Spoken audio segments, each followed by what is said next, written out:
This is Golf with Jay Delsing.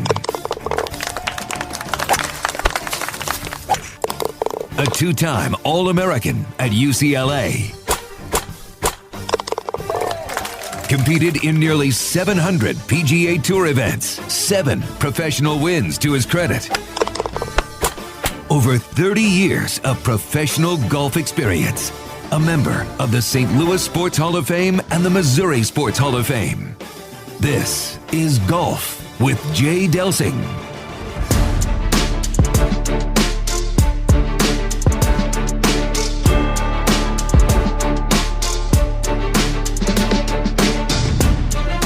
Welcome into Golf with Jay Delsing. With Jay Delsing, I'm Dan McLaughlin. Golf with Jay Delsing is heard every Sunday, 8 to 10. Hopefully everybody had a Merry Christmas and a Happy New Year, and that includes my partner, Jay Delsing. Great to see you, my man. Danny, you as well. How are the kids? Libby, I'm sure it was a happy time at the McLaughlin household over there. I'll just put it this way, we survived. Yeah, right. Well, survival. You know, sometimes that's good enough. You know what I mean? It's a great time of year, and we got the Century winding up today, and Danny, I got to tell you, when back in the day when we got to play, we either started in Hawaii or we'd start at the Bob Hope Chrysler Classic, and the weather was always so damn good. It was just awesome to be able to get in that warm weather, you know. One of the things, though, I saw was it's pretty windy, and that's one of the things I guess that you'll get early on in a season. You know, it's not quite summertime, but you're going to get windy conditions. You always get that in Florida when they make that Florida swing in March, but you get that a little bit in Hawaii too, don't you? Yeah, especially in the on the island of Maui. For whatever reason, it seems to blow harder. The golf course in Honolulu where they play Waialae, it's a short, real kind of position sort of golf course, and in today's world, that's unusual. You know, so when you back in to think of the current players that were good playing golf courses like that, you think of Kevin Kisner, you think of Webb Simpson, you think of guys that weren't quite as long off the tee but were straight and great putters and things like that. But when you're playing over at the Plantation course at Kapalua, it is wide open and it is a bomber's paradise, D. Plantation course at Kapalua in Maui. All tournament winners, top 50 in last season's FedEx standings are all part of it. So this is a really good field, isn't it? Oh, yeah, it's a great field. And, man, I mean, I know Rory's not playing. There's a bunch, Tiger started that thing. Century used to be just a tournament of champions. The old tournament used to be played at La Costa, and it was a phenomenal way to start the year off. Now, D, we're also talking about a time where we didn't play for a lot of money. So anytime you got to go get 4 rounds under your belt, they're going to pay you. And the La Costa purse, the old tournament champions purse, was big for a non-cut event. You're like, this is a great way to warm up. Absolutely. You're in competition. You're gonna make a couple nickels, and you're gonna get ready for the next week. Well, now the whole thing has changed so much that guys don't even play in some of these events that are no cuts, and because they just have so much money. So I don't know. It's just it's always nice to be sitting in cold weather, looking at the whales jumping over there and looking at Kapalua and going, yeah, that place is really sweet. There's a couple of injuries, though, to talk about. I'll start with Scotty Scheffler. He's out 3 to 4 weeks with a hand puncture wound in the palm of his right hand. So it's not the left, it's the right. And there's a difference, isn't there, with the swing and the grip of the club as opposed to the left or the right? Oh, Danny, 100%. I'm glad you brought that up. So when I heard that he had a hand injury, it's not a broken bone, so that's good. A puncture makes you think, like, what happened? Was he trying to carve some meat or something? And it turns out he had some glass stuck in his hand. But having it on your right hand and in your right palm is much better than having it in your left hand. Your left hand is much more the guide hand, and the grip end of the club is going to be headed around your palm, and it would be very, very sensitive because you're going to be holding on tightly to especially the last 3 fingers of your left hand as you come through impact. For him, that right hand and that palm, it's just gently resting against kind of the back knuckles of your left hand, and so it'll be much easier to sustain some, sensitivity there and be able to play. And I think you and I we were talking about this maybe off the air, but what if the doc said, hey, why don't you just here's what if you want to go hit balls, we probably threw a couple stitches in there, we'll get the stitches out, put a glove on, and see Scotty Scheffler out there with 2 gloves Scheffler now. We were talking about that earlier in the week, and I threw it to you, and you kind of started giggling, and I said, well, why not? I'm thinking outside the box. I love it. Put a club in your hand and see what happens. I know. Well, I mean, when it's interesting, D, when you set up your schedule and your kids are doing this, your family is doing that, and so you're going to take 4 weeks off, it's one thing. When you get an injury and you were not scheduled to be taking that time off, it's just different. Sure. And so you're like, man, I'm just going to go, so I'm sure he's out putting already. Has to be, He's probably chipping and pitching. He's probably doing whatever the doctor's letting him do to this degree, because you're like, wait a minute, man, maybe he's going to play Century. I don't know what his schedule looks like, but maybe he was going to play over there. And, if he was, I mean, he's already thinking about it, and he's going to probably win. Yeah. Now, another guy that got injured within the last 2 weeks was Victor Hovland, a broken toe. It's his pinky toe. And you think about the base of your legs and your feet and your toes, and how much a toe is involved in just walking or everyday life, but much less trying to swing a golf club at a high level. Yeah. And it's a nasty x-ray. It was on social media, saw it. It's like making a right turn, like a 90-degree angle. Yeah, the rest of his toes are pointing north. Yes. And his pinky is pointing straight out to the west or east. East. It's going straight. It's like, ooh. It's nasty. No, so what's interesting, too, in terms of walking, and folks, for those of you that have bad feet or that have hurt your feet or toes in any way, you can relate. You don't realize how valuable your toes are until you hurt them or until you jack up your feet somehow. And I've had that happen. I've had some foot surgeries, and so it's just weird. So you've got 2 components. You've got the swing, which we'll get to in a second, but you have walking. Danny, the plantation course at Maui is probably the hardest walk on the PGA Tour. Tons and tons of elevation change, lots of uphills, downhills, and more importantly, Danny, side hills.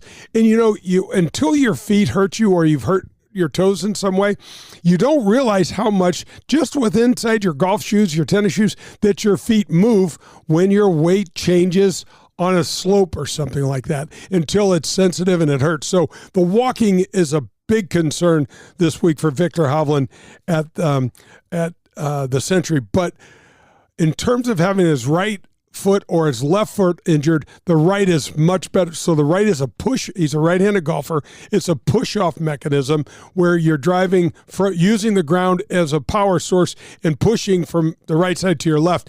And then the left side of your foot, it posts into the ground, and it absorbs a hell of a lot of torque, a hell of a lot of turn.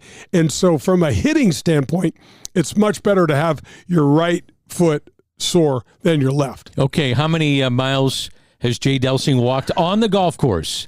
We stopped. We didn't count any of my amateur career, so no college. This was just pro. And it didn't include any of my Champions Tour stuff. It was. Did you include practice rounds? We stopped it. We did include practice rounds. Okay. It was around 70,000 miles. No wonder you had foot surgery. Look.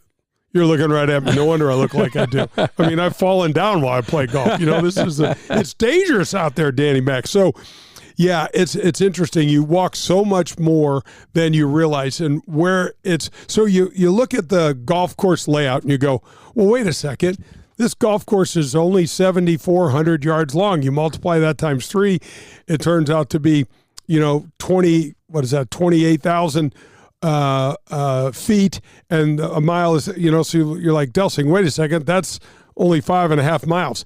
But what about how many times you circumvent the green? Right. What about the fact that you're not walking in a straight line? And then most importantly, the distance between the green and the tee, the next teeing ground, it's not taken into account. And Danny, the more you play a modern golf course, the less the tee is right next to the green that you played.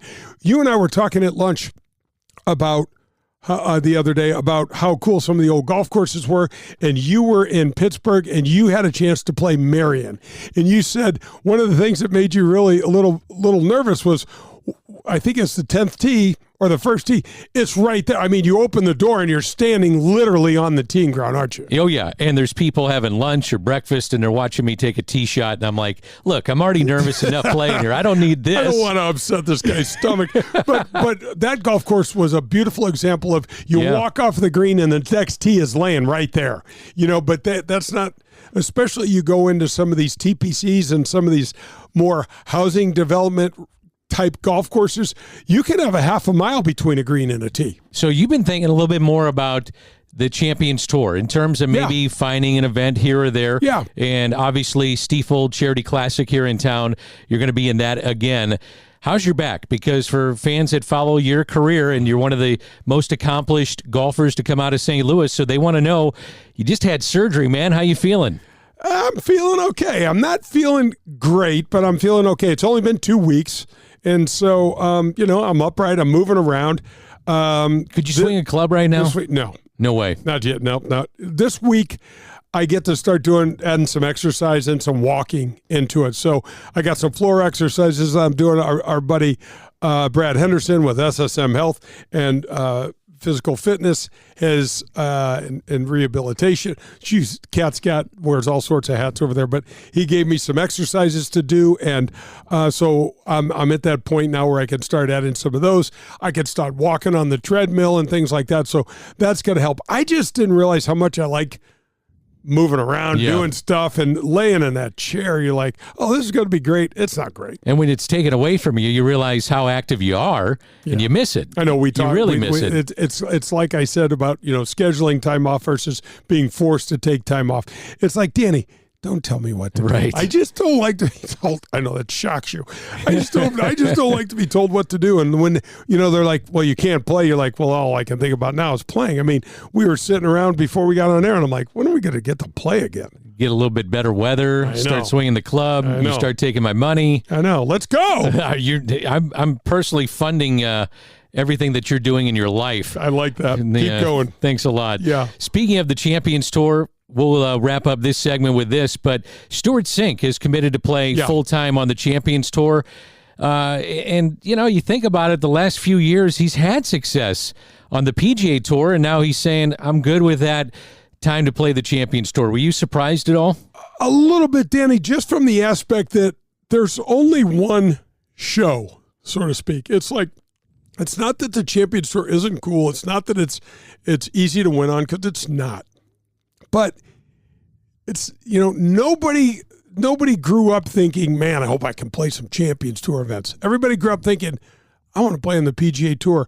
You've got to get to that point, D, where you're just almost completely out of gas in terms of trying to keep up. And it seemed like that's what he was saying. I think so, because there's just, you think of it this way, Danny, 30 to 50 of the youngest, strongest, most prepared kids turn pro every year looking to try to get on there. Yeah. Okay. And so it's a lot. It's a lot. And it's extremely competitive, even more so now that they're shrinking, which that's another show that we could talk about. But it's just a different vibe. And the Champions Tour is much more relaxed. Guys are still competitive. They're still really good. The guys that made a lot of money on the PGA Tour, Danny, they usually make pretty much the same amount of money on the Champions Tour. It's amazing. They still play well, and Stewart will do great. He'll do great. He won an event or two events in his year 49 and 50 age, I think, on the regular tour, and I think he's probably 51 or 52 now, and he'll still fit into that younger class of Champions Tour player, and his game's super solid. We're under a year now that one Tiger Woods could compete. Isn't that awesome? It's something you have to consider. He just turned 49 within the last week or so. Yep. And so when you turn 50, you got a chance to be on the Champions Tour. Yep. If I'm the tour, I got to be talking about it. What's the opportunity to bring him in? What's it going to look like? It really could change the dynamics of what is the Champions Tour. Oh, Danny, it would change it dramatically, and we'll have to get Miller Brady. He is the commissioner of the Champions Tour. We'll have to get him on again, maybe sometime around mid-year, and get a really, really solid update, or maybe get him on a couple of times, and because he'll have some insight into Tiger. We know Tiger likes to play his cards extremely close to the vest. He doesn't like anybody knowing his business, but in now knowing what the Tiger effect has looked like as you reminisce about the last 30 years of him as a professional golfer, he's going to understand that if 1/3 of that happens on the Champions Tour, we'll cancel Christmas, because everybody's going to have to do every single thing that the Champions Tour does, Danny, will change. If I'm a player, I'm saying, come on. Oh, please, come on. Because the purses are going to go way up, sponsorships, advertising, the tents, everything. Viewership, yes. all of our metrics, all of our ratings, everything. Tiger's water raises everybody's boat level. Absolutely. That's wonderful. All right, coming up, we've got David Pillsbury, CEO of Invited Clubs. Danny, so David Pillsbury is one of these guys. He is a lifer in the game of golf and in the business side of golf. He played a little bit. He also worked for the PGA Tour. He worked for American Golf for a while. Now he's running Invited, which is really super cool. It used to be called Club Corps of America. It was started by a fella named Bob Dedman out of Dallas, Fort Worth area, and a great family. I did not get to know Senior, but I did know Junior, Bob Dedman Jr., and now David's running this thing, and it's just, Danny, it's a bunch of really good golf courses around the country that are under his umbrella, and they're creating different experiences for people. And it's not only golf. I mean, golf is their main thing, but it's basically clubs that are going, hey, look, you're coming to play golf. Let's get you to stay and have dinner. How about if we have your birthday party up here? How about if we get the kids over and they swim? How about, you want to play a little tennis or pickleball? We're going to have these things here. It's kind of like a lifestyle brand, D. All right. Our tip of the cap is presented by... Our tip of the cap, like always, here in 2025, is brought to you by the Dean Team Volkswagen of Kirkwood. Our buddy Colin Byrne over there is fantastic. Their number is 314-966-0303. Call Colin. I know it says Volkswagen. He can get you anything. I'm driving a GMC. I love it. Joe, my daughter's got a Volkswagen. It's not totaled as we speak, but it has been a time or two, so Colin's busy over there. All right. Our tip of the cap is somebody I want to bring up, Brad Henderson, SSM Healthcare, obviously a great supporter of the show. But Brad Henderson, we were at lunch the other day, and he's getting you back on your feet. Yeah, no, absolutely. And I got to thank Jason Rubel, too, who is the CEO of that division. SSM Health and Rehabilitation. These guys are so cool. There's 90 locations around the St. Louis area. I just had my second back surgery. I kind of, because of our friendship with Brad's kind of like, yeah, here's where you are. He watched me walk. He said, okay, here's some exercises you can do. But Brad Henderson is one of the coolest, most interesting guys in the world. Danny, you knew him from the world of baseball when he was working as a Cardinal trainer for what? 12 years here, I think, at St. Louis. And then he was the head man over for the Pirates for almost another decade or so. And but he loves the game of golf. He loves sports, and he knows the biomechanical piece, Danny. He knows how people move, how they don't move, how you should move, and most importantly, what parts of your body, if you're not doing X, to work on to help you maybe turn better, maybe get a little more power in your golf swing. We hear people ask that all the time. So there's 90 of these SSM locations located around St. Louis. And they're just some really, really good peeps there. So that's our tip of the cap. Thank you, Colin. Thank you, Brad Henderson. Danny, thank you for helping me choose Brad and SSM as our tip of the cap. Dean Team Volkswagen of Kirkwood, 314-966-0303.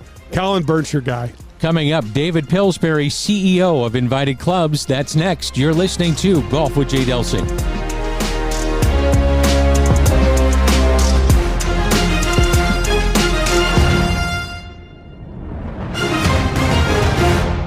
Are you driving an out-of-warranty car? It's only a matter of time before your out-of-warranty vehicle is in the shop costing you thousands of dollars. Auto repair costs are up nearly 20% from last year, which is 4 times the rate of inflation. If an unexpected breakdown happened today, would you be ready for that? Well, now you can be with a plan through CarShield.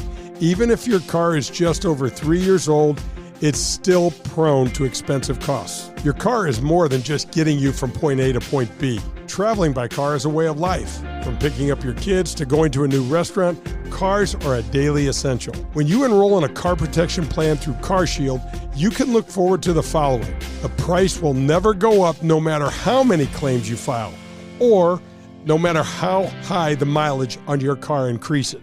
CarShield offers protection plans that start as low as $100 per month. That's $100 per month. They have repair coverage for up to 5,000 different parts of your vehicle.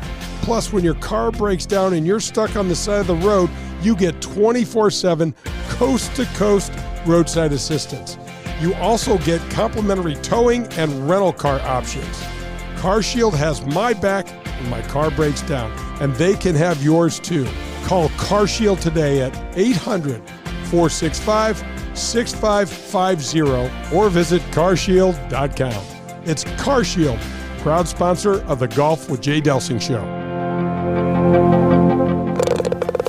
This is Chris Nagel.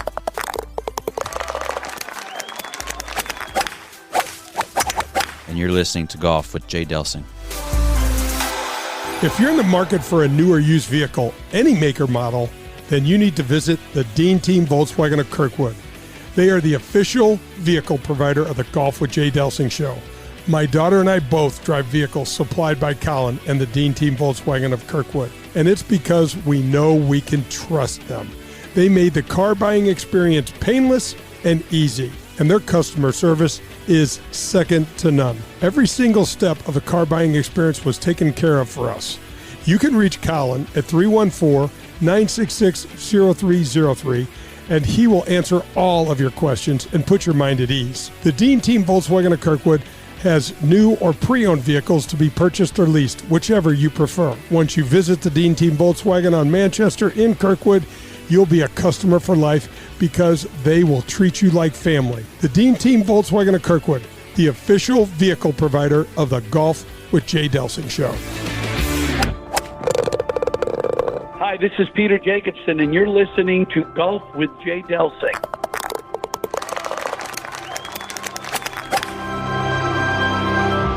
Daugherty Business Solutions has been enhancing the business of our customers for the last 37 years. How do we do it? Through our expertise in technology, better use of data and analytics, artificial intelligence, and machine learning. We roll up our sleeves and collaborate. We build applications and effectively communicate with our partner clients to bring their goals and objectives to the finish line. Our award-winning Access Point program is a community game changer. With nearly 100 students in the program, mostly young African-American females are making between $55,000 and $60,000 per year right out of high school. That's right, $55,000 to $60,000 a year right after high school graduation.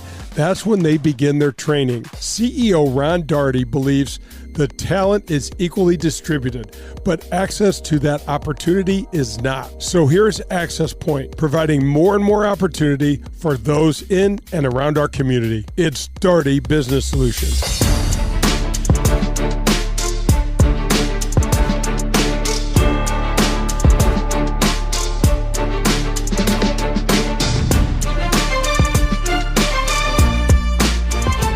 Golf with Jay Delsing, that is Jay. I'm Dan, and welcome back to the show. We have David Pillsbury, who is the CEO of Invited Clubs. And David, thanks for joining us. We certainly appreciate it.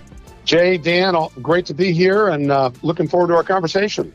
Oh my gosh. So, David, first of all, congratulations on a phenomenal career. It's so fun to be able to do a little research and deep dive into some of our guests. And, you know, how did you get involved and have a genuine, I know you have a genuine love for the game of golf, first and foremost. Yeah, I do, and it's not because I'm good. As So as all my friends would tell you, they're scratching their head. They're like, how can you have been in this business for 35 years and still be so crummy?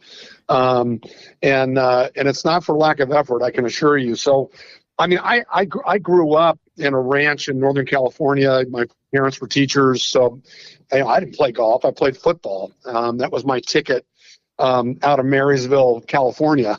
So I got a scholarship to play at Cal and at Berkeley, and but I didn't really ever play golf. I wasn't exposed to the game, but was an athlete, and that paid for school. But that was never sort of part of the plan at all. And so, interestingly enough, when I went to business school, which was an executive MBA program, so I was working, and my company sent me from Sacramento to the University of Southern California on weekends. So I'd fly down there and go to class. And I met a guy in class named Joe Guerra. And Joe is the CEO now of a company called Turfstar, which is the largest Toro distributor in the United States. And we happen to be Joe's biggest customer. So kind of an interesting small world story here. So Joe and I went to business school together. And after the first year, I left the company I was with in Sacramento and went to work for Mattel Toys in Southern California. And Joe went to work for this guy named David Price, who was the entrepreneur, real estate guy, real estate mogul in Southern California of American Golf. And for a year, I sat next to Joe, and Joe's like, "Oh, Pills, you got to come talk to this company. The golf business is the place to be. David Price has built this amazing company. They've got, I think at the time they had like 100 golf courses, and they're looking for management talent." I'm like, okay. So I finally decided to go interview with American Golf. And this is funny because I interviewed a few times, and I thought, what a difference in my life. I was working towards manipulating moms into buying Hot Wheels cars for their kids at Mattel. And I thought, do I really want to do this for the rest of my career versus being a part of what brings people immense joy, frustration, but immense joy in their lives, which is golf. And I thought, wow, this sounds like a really interesting career pivot for me. So I went to work for American Golf. I went to work as a manager trainee. Get this is classic. In Long Beach, California, at Rec Park Golf Course. I know it well. I know it well. Oh, yeah, my gosh. So I trained at Rec Park and at El Dorado Golf Course, both American Golf courses, where I met Jamie Mulligan, who was an assistant golf pro at El Dorado Golf Course. So, Jamie now CEO of the fancy club in Long Beach, and probably the top teacher on the tour, teaching Patrick Cantley. And so it's amazing how these things circle back. So I started working behind the counter at Rec Park. And to this day, that's the hardest job I've ever had. And I remember I went out and I bought like a pair of yellow pants, some like orangey because I thought that's what you do. I remember watching Johnny Miller. You got to get your golf gear on. Yeah, I'm getting in the golf business. I need colorful pants, right? And so that's where it all started for me. And I also trained at Hartwell Golf Course. And while I was a trainee there, like an assistant manager, I heard this kid beat his dad for the first time. And that kid was Tiger Woods. Yeah. So it was all in this sort of little epicenter of golf. And Southern California is where it all started for me. And 14 years later, I left American Golf, went to Nike, and you've kind of read about the rest. But that's really where my love for the game started. Even though, again, I was crummy. I played left-handed. I switched later, which is another story, to right-handed. I now putt left-handed. So now I can say I'm crummy left-handed and right-handed. So I got both sides covered. It sounds like you're confused, man, like most of us that play this game. But you know what, David? That story is fantastic. The grassroots of how much golf unites people. It's interesting. All walks of life, all colors, and we're getting so much better at some of the things that we didn't do as well racially, years and years ago. And we've got so many more people playing the game, and it's fantastic. It's really amazing. And I remember distinctly in 97, I can't remember the golf course, but I was at one of our public golf courses, and I was in the putting green, and there were probably 25 people putting. And I looked across the putting green, and it was everybody. It was a cross section of America. It's what it looks like when you go to a Top Golf and you look down the tee line, right? Yeah. You see everybody, and you realize that Tiger was really the first catalyst that created this massive inclusion, but it was a bubble. This time, it isn't. This time, it's real, it's permanent, it's systemic, and there's a bunch of reasons for that, but which we might want to talk about. But it's something that makes my comment before we started the discussion here. If I was 30 years old and I wasn't in the golf business, I'd figure out how to get in the golf business, because the next 10 to 20 years, unlike the last 20 years, are going to be prolific. I mean, it is a great business to be in. Oh my gosh. I mean, aside from the men's game and the stuff that we have going with the PIF and the Saudis and Live Golf, I mean, our measurables are off the charts all the way around, and we have so many different avenues, David, for guys and gals to come into the game and have, and they're also having fun. They're listening to music, the Top Golfs, the Pop Strokes of the world, the sim leagues. It's really been fun to watch this really bring people to the game that we've loved forever. Well, you just nailed it, because I get asked by the investment community. They kind of scratch their head and they go, okay, so it's not a COVID bump. We get it. You're telling me it's permanent. What really changed? And the answer is it was a sea change. And the way we think about it, the way I sort of think about the ecosystem of golf, is a big pyramid. So picture a pyramid. And at the bottom of the pyramid is the PGA Tour, LPGA, now Live Golf. It's what golf media and golf entertainment, all down at the bottom of the pyramid. And then we're the blue blood clubs, Pine Valley and Augusta National and Dallas National, and every market has 2 or 3 of those. That's the very tip of the pyramid. We're right below the tip in what we call commercial clubs, which are clubs owned by third parties, and then there's member-owned clubs. And then below that are resorts, below that are high-end daily fees, below that are public golf courses. And then there's this new section that has matured, that didn't exist when I got in the business.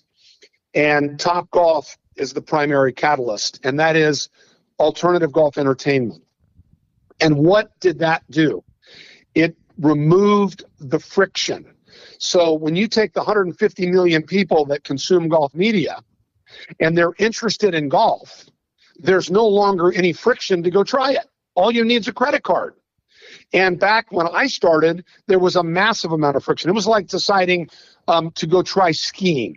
Right? I mean, it's a lot of work, and it's expensive, and you got to know who to call, and you got to go to a special place called a golf shop, and you got to make a tee time. What the hell is that? You need special shoes. You need a shirt. It needs to be tucked in. There was too much friction. Well, alternative golf entertainment, this emerging part of this pyramid, changed all of that forever. So what's happened is there's never been a lack of interest. We've always had an infomercial 46 weekends a year, Thursday, Friday, Saturday, Sunday. The difference is there was too much friction for conversion. That's now gone. And it's being reduced daily, primarily because of the explosion of simulator golf, like the 5-irons of the world. I mean, it's incredible what's happening. And that is going to create what I believe to be permanent updrafts in the business. Meanwhile, by the way, there's very little new supply. So you've got a supply-demand imbalance. So in the golf operations side, remember the years in the 90s, well, golf course a day, golf course business is overbuilt. There are not enough golfers to support the number of golf courses. That model is completely flipped upside down. Our guest is David Pillsbury, CEO of Invited Clubs. Tell us what Invited Clubs, what does it stand for? What do you do behind the scenes? You're the CEO. You're the main man. So tell us all about it. Well, it's a great question, a really great question, because we're talking a lot about golf, but it's deeper than that. And I go back to what we call our purpose, and I think every great organization needs to really know why. What is their purpose for being? And ours is very, very simple. It's elegant. It's timeless. It's been this way since 1957. We're about building relationships and enriching lives. Golf just happens to be our biggest platform. Pickleball is a platform. Food and beverage is a platform. Tennis is a platform. Wellness is a platform. Golf just happens to be the biggest one. We are about bringing people together and making a difference in their lives, which is exactly why I got into the business in 1988, because that's what attracted me. And that's what we do every single day. So all the work behind the scenes, all the effort, all the energy, all the drama, it's all about trying to create that special escape, that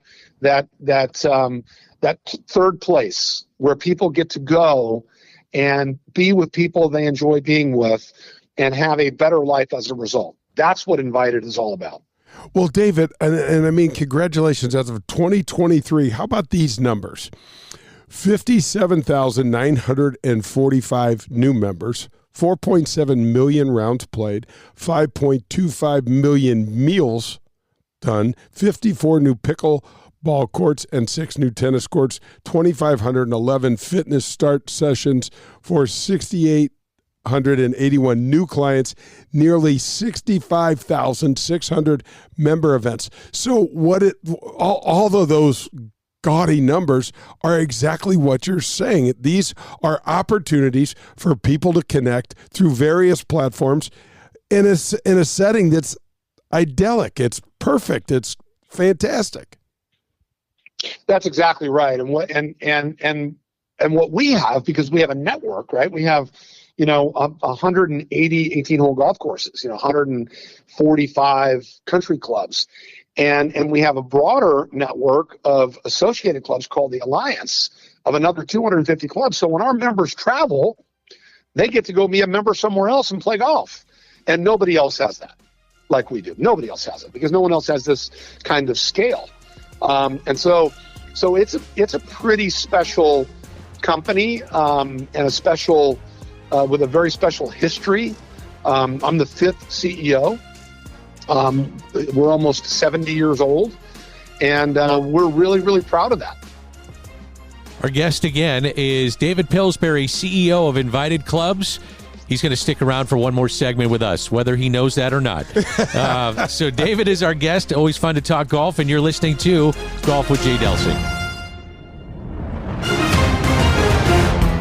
Recently, my nephew called me and said his basement had flooded and all the hardwood, carpet, and flooring had to be replaced. I told him I have the perfect place for you to go. At Jerseyville Flooring and Furniture, this second-generation family-owned business treats everyone just like their family. Jared Capps is continuing his mom and dad's 50-year business tradition where honesty, transparency, and service carry the day. My nephew loved the luxury vinyl product.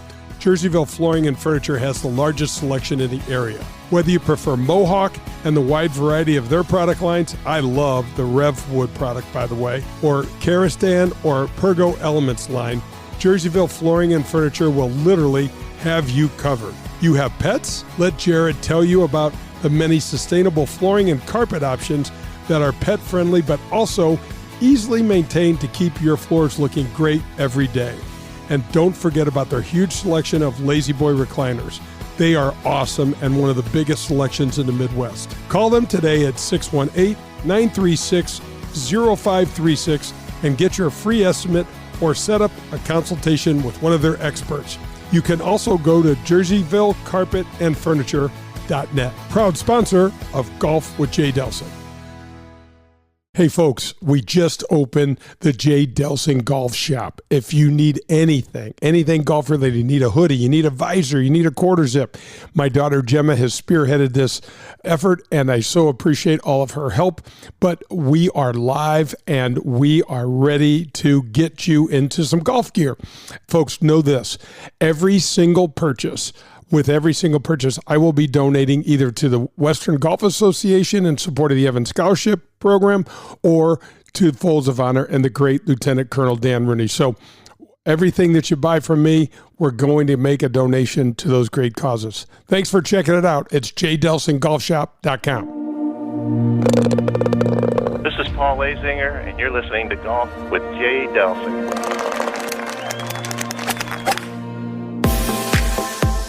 Are you tired of watching your golf scores go up every year? Despite new equipment and even a couple lessons, you still fight that slice or your inability to get that ball up and down out of the bunker? Well, get ready to experience better golf with Elevate Golf. At Elevate Golf, we're changing the way golfers practice with our innovative and data-driven approach to learning and, most importantly, improving. We have an array of membership options where you can find the perfect fit for your golf, your lifestyle, and your budget. Whether you start in our full-service gym, the short game area that has real sand bunker, or one of our 7 TrackMan simulator bays, the team at Elevate Golf will do a complete assessment of you and your game, which is crucial because if you don't know where you're starting from, it's nearly impossible to attain a goal or a new level. Call us today at 636-265-0557 or visit us at elevategolf.com. That's ELV, the number 8, golf.com. Contact us today and get ready to play better golf. I am delighted to welcome Folds of Honor to the Golf with Jay Delsing show. Lieutenant Colonel Dan Rooney and his team donate 91% of all funds directly to these scholarships. And oh, by the way, to date, 52,000 of these life-changing scholarships have been awarded since 2007. 45% of those 52,000 scholarships have been awarded to minority recipients. So join the Folds of Honor team today and donate at foldsofhonor.com.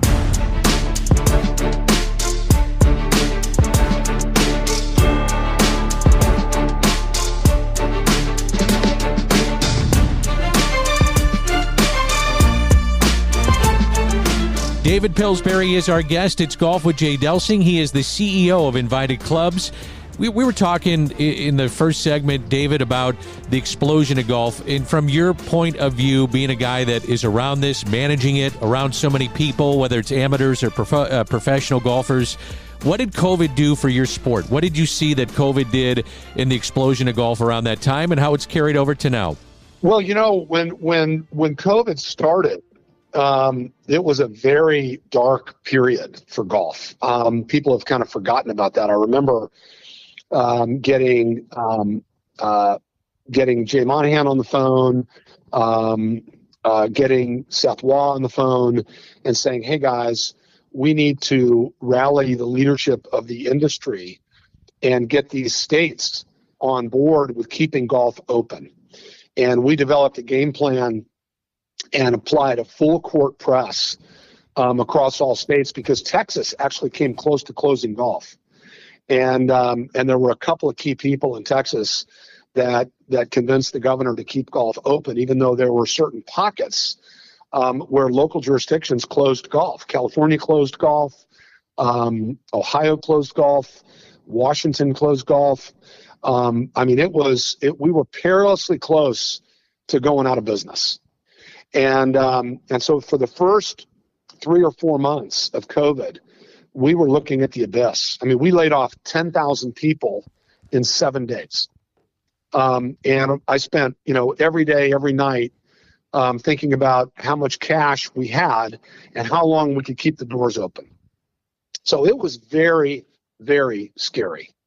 And then golf started to open up and people began to rediscover the magic of golf, which is the ability to spend a few hours with someone you care about outside in the most beautiful setting, doing something you enjoy. And so it was like a rebirth of the game. It's really remarkable what happened. And then, of course, Jay and the PGA Tour got professional golf back as the first sport to come back after COVID. And so golf began this renaissance, which has not slowed down. It's done the opposite. It's accelerated, again, because of this systemic change in the ecosystem, which is the essentially the scaling of alternative golf entertainment. And so it's really been remarkable to watch what's happened. Now, we as an industry, and it's no single person's fault. It's a complicated set of dynamics. Have tried pretty hard to screw it up. Rolling the ball back, having the rift between the PIF and the PGA Tour. I mean, that has not been helpful at all to this incredible surge of new interest and demand we have in the sport. So I'm hopeful that the Tour and the PIF get this thing resolved quickly, and we get back to being able to watch the best players in the world play more than 4 tournaments a year. So that we can continue to feed the fire of this incredible newfound interest in the sport. But even in spite of those setbacks, demand continues to surge. I mean, in 23 we crossed 40 million. I think this year it's 44 million. And my guess is it'll be close to 50 million golfers in 2025. So we just continue to see outstanding growth and new interest in the game. And I think in our side of the business, it's as much about golf, as much about lifestyle as it is golf. People are attracted to the lifestyle around golf. They're attracted to the country club lifestyle. They're attracted to all the things that stands for, right? Which is obviously great for our business as well. David, it was a really proud moment, excuse me, for when the PGA Tour did sort of lead this, emergence out of COVID and get the tour back playing. And then golf opened up. I know back here in the Midwest, people started playing and it was like, oh my gosh, it's the only thing we can do. Let's go play golf. And all of a sudden there was this huge uptick. So it was extremely fun to see golf kind of lead the way, and where we are with PIF and the things you mentioned are really disturbing for me, and it's hopefully we can somehow get past it. But when you look at the game itself and how this surge has happened, there's a huge spot for women here, in my opinion. I'm the dad of 4 daughters. I'm hugely pro female, just about everything. But, when I was a kid, David, the gals were playing sporadically here and there. There's a big uptick, and I still believe there's a lot of room for growth with the gals joining clubs and playing golf. What are you guys seeing? 100%. I mean, the fastest growing segments in the sport in 23, 24, and my guess in 25 will be women, kids, and people of color. So it's happening. And when this has become a far more women-friendly sport. And again, I think alternative golf entertainment has a lot to do with that. A woman would go to a Topgolf who wouldn't even think about, the intimidating elements of going to a golf course as their first experience. They go to Topgolf and they hit that one shot or those 2 shots out of 50. And they go, wait a second, I think I could do this. And then they go back to Topgolf, and they go back to Topgolf again, and they say, I think I want to go take a lesson. And they take a lesson, and they start to get better, and they say, I want to get in a small group. And they start playing with a couple of other women. And then so what we do is we take advantage of that, and we have a number of programs that are directed specifically at women, but one that's really cool that actually started here in Dallas out at Trophy Club is called the Bad Moms Club. And it's bad golfer moms who like to drink Chardonnay, and they meet to play 9 holes, drink Chardonnay, and be bad golfers. And the group grew to like 60 women. And so we rolled that program out across the country at like 75 clubs. And there's a Bad Moms Club at every one of those clubs now. And they just love it. It's social, it's fun, it's outside. And of course they're getting better. They're not so bad, these moms now, because they're taking lessons and they're practicing and they're enjoying the magic of golf. So you're seeing an entire generation of women really adopt the game in large part because the friction has been removed or reduced substantially from what used to be in place. Our guest, David Pillsbury, he is the CEO of Invited Clubs. I want to go back to something that you talked about, which was LIV, the PIF, and the PGA Tour. From your perspective, it's obviously for all of us, it's not a good thing if you love the game of golf, but how do you see this trickle down to the amateurs, that their interest may be not as high as it should be if all the great players are playing on just one tour? Yeah, I think that for core players, the interest is still there. I mean, I still watch golf on TV and it hasn't impacted me, but people that are on the fringe, people that are going to Top Golf and Putt Shack and Pop Stroke and, 5-iron golf, those folks I think are frustrated. It's like, God, when is this thing going to get straightened out? And when do I get to see the top players competing again? I mean, I know I get to see them at the Masters and the U.S. Open and the Open Championship and the PGA, but outside of that, when do I get to see these guys compete against each other? That's what people want to see, and so it's lingered on.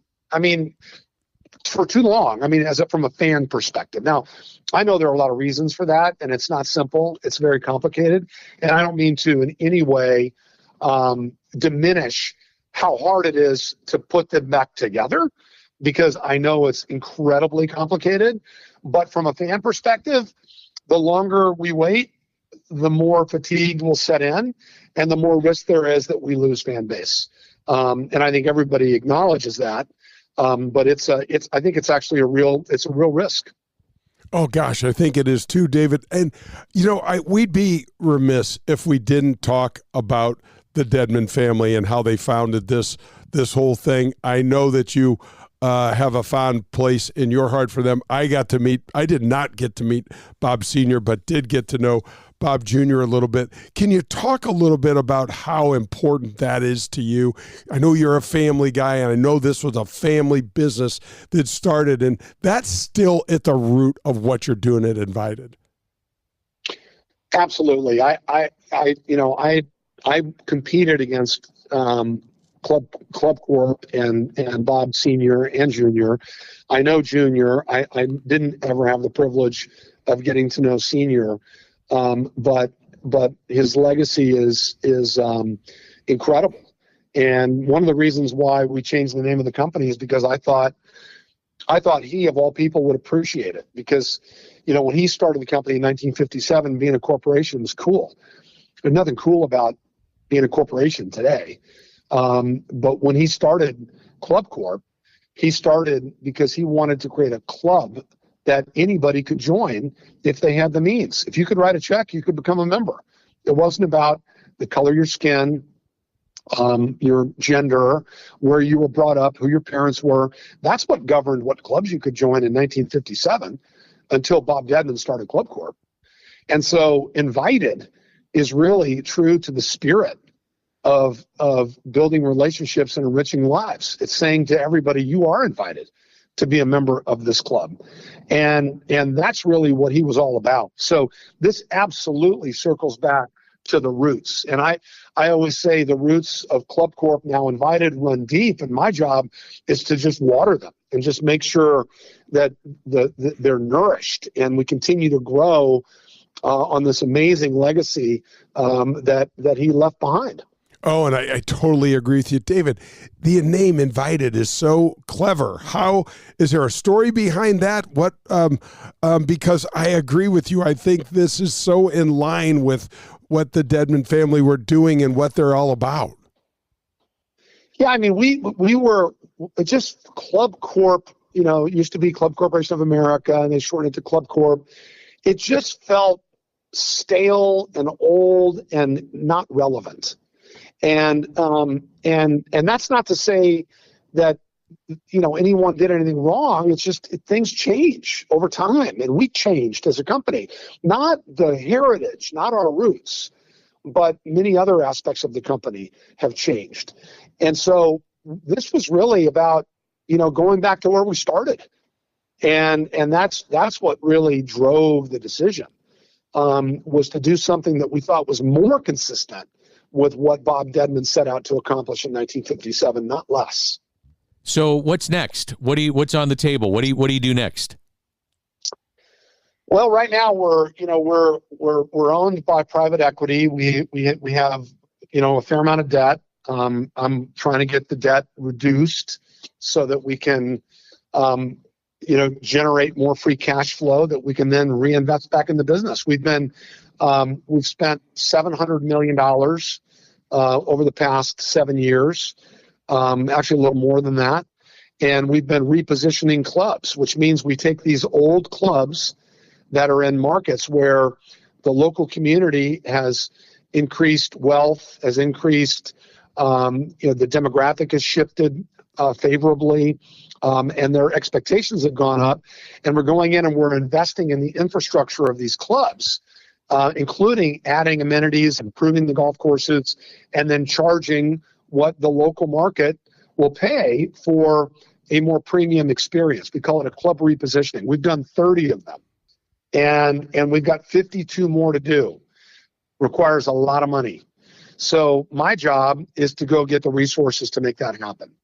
And that's really what I spend a lot of my time doing. So ultimately, that may mean that we go public. It may mean that we sell to, a strategic buyer. But ultimately, we recapitalize the company in order to free up more resources to continue reinvesting in our clubs because it's been such a home run, from a business perspective. And David, don't forget about, we want to mention the charitable aspect of what you guys are doing. I know you have a relationship with the First Tee. I know that that's important to the company as well. Well, we also have a great partner in Jordan Spieth, and we partner with the Jordan Spieth Family Foundation. Our charitable endeavors align perfectly with their 5 pillars, which include junior golf, First Tee. It includes military men and women, includes special needs children, pediatric cancer. And so we are really proud of our partnership with Jordan Spieth. We have 4 strategic pillars as a company. One of the 4 is what we call community impact. We expect every club to be a major charitable contributor in its local community. We believe a club is basically, like a community center, and it needs to be viewed as a centerpiece within that community. And part of that is being, extremely relevant from a charitable perspective. And so we're really, really proud of that. We raise money for literally hundreds of local charities, in addition to our own charity, which is our Employee Relief Fund. We handed out in special grants $800,000 to our own employees when the 3 hurricanes hit Houston, Tampa, and North Carolina, where our people were severely impacted. That's the stuff that people don't talk about, but it's something we take very seriously, and so do our members, by the way.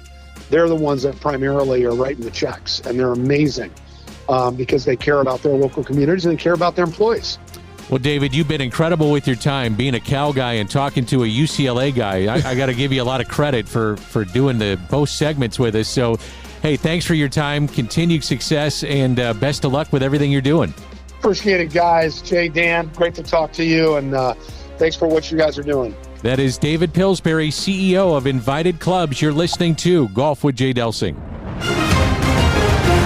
Hey, Jay Delsing here, and I know I speak for all of we golfers. We're always looking to try to improve our game. For me, that means I go to one place, and that one place is Pro-Am Golf in Brentwood. Tom DeGrand opened his family business in 1975 with a goal of providing St. Louis with the finest in golf equipment, instruction, and technology. Whether you need a new rangefinder, your first set of clubs, or anything else you can think of, Pro-Am Golf has just what you're looking for. If you're a scratch handicap or you carry a 20 handicap, come visit Pro-Am Golf and inquire about a lesson from Tom DeGrand. He's been fixing golf swings and making St. Louis better at golf for over 40 years. Go get your gear, lessons, or anything golf related where I go, and that's Pro-Am Golf in Brentwood. You can also visit them online at Pro-Am Golf USA. That's ProAmGolfUSA.com. It's Pro-Am Golf, proud sponsor of the Golf with Jay Delsing show. For the best in Italian cuisine in St. Louis, look no further than Paul Manno's, located in Chesterfield. It's traditional Italian cooking, and their best ingredient? It's their tradition. It's cooking like Paul's grandmother used to make and like his mother still prepares today. There are no corners cut at Paul Manno's. From greeting you at the door to the pasta you'll share with your family, Paul Manno's is committed to bringing you their very best anytime you share a meal at their place. It's Paul Manno's, located in Chesterfield. A professional golfer, as you watch on TV every Sunday afternoon, never ventures onto the course without his trusted caddy. This was true for me for my entire career. I want you to think of Powers Insurance as your insurance caddy that you never had. Just as my golf caddy helped me to assess risk on the golf course, Powers Insurance can do the same for you in your busy and complicated life. Tim Davis, COO at Powers Insurance, did exactly that for me and saved me over 50% on one of my coverages. A good insurance risk advisor can help you know when to take a chance or when it may be smarter to take a little more club. Give the folks at Powers Insurance a call and get a caddy for all of your insurance needs. Call them at 314-725-1414. That's 314-725-1414. That's Powers Insurance. Hi, this is Adam Betts from Family Golf and Learning Center. At FGLC here in Kirkwood, we feature a double-decker driving range, 2 large grass tees with Tahoma Bermuda grass. You want to work on your short game? We have a short game area too, which features a 20,000 square foot green, 3 bunkers, and Zoysia surrounds. Also at Family Golf and Learning Center, don't forget about our 9-hole par 3 course, the indoor TrackMan simulators, and our performance center. If you're looking for the best golf instruction, regardless of skill, we can help. Find out more at FamilyGolfOnline.com. That's FamilyGolfOnline.com. Family Golf and Learning Center. We make St. Louis better at golf. Do you remember the golden rule? I'm sure you do, but just in case, it goes like this.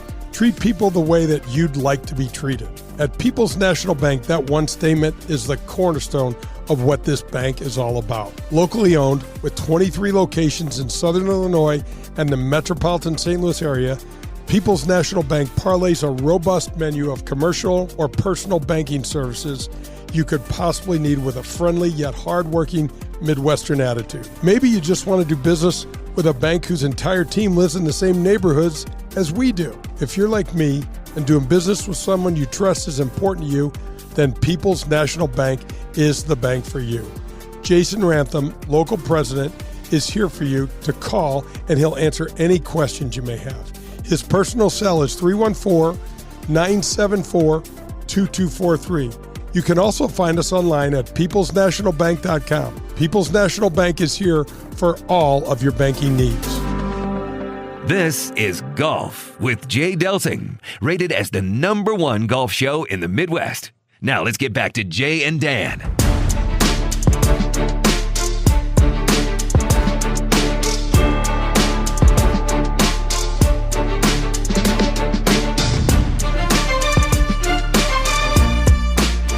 Hopefully you enjoyed our visit with David Pillsbury. Welcome back to the show. It's Golf with Jay Delsing, coming to you from the CarShield Studios. As always, we're presented by Daugherty Business Solutions. That's Jay, I'm Dan. What'd you take away from David Pillsbury? Let's see, where do we start? I mean, that was a lot. So, Danny, we have been fortunate enough to get some pretty cool guests on our show. And one of the things that the commonality, there's this passion for life, for what they do. I mean, when you heard Barbara Nicholas talk about children's care and, and how she told the story about her daughter who was sick and they thought she had some sort of disease. It turned out she had consumed a crayon, but it obviously it jacked up her system. I just love hearing that. Something special that they have that gets them out of bed in the morning. I mean, you look at the number of clubs, thousands and thousands of clubs around the country, and it's almost like I felt like he was a member at each one of them. Yeah. I mean, it's almost like, oh, no, we've got, this place in Idaho, and it's going to do X, and then Southern Cal is doing Y, and then this place in Virginia is coming on board. I don't know. I mean, I just felt like you could really tell how much he gave a damn, you know, and that to me is everything. Okay, this is kind of interesting.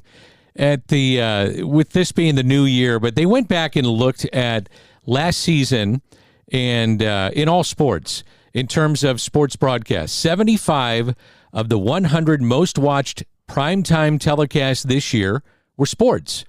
Of note, all of the World Series games made the list this year, a year after none did. Now, a lot of that has to do with who was playing. You had Ohtani and Dodgers, big market. Judge, those characters, Soto, yep. But none were golf. And so I just wonder, and we talk a lot on the show, how can they get over the hump? And maybe it's Tiger returning to the Masters and somehow having a great back nine to be in contention. That's probably what it's going to take. Or Tiger at the U.S. Open, I don't care, the British Open, the PGA, and that's even if he plays, which it all, by all accounts, doesn't look like that may happen. But it seems like that would be the only way to get them in the top 100, at least in my opinion. I'm not sure if that's right. Oh, I think you're right. I mean, it's interesting because if Scotty Scheffler continues this run, so one of the things we spoke about a couple weeks ago, D, is that you look at what Scotty's done, world number one now for, about 2 years,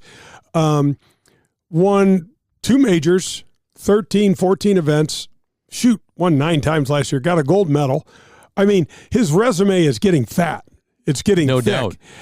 But what you're wondering is, Tiger did it for so long and did it with so much.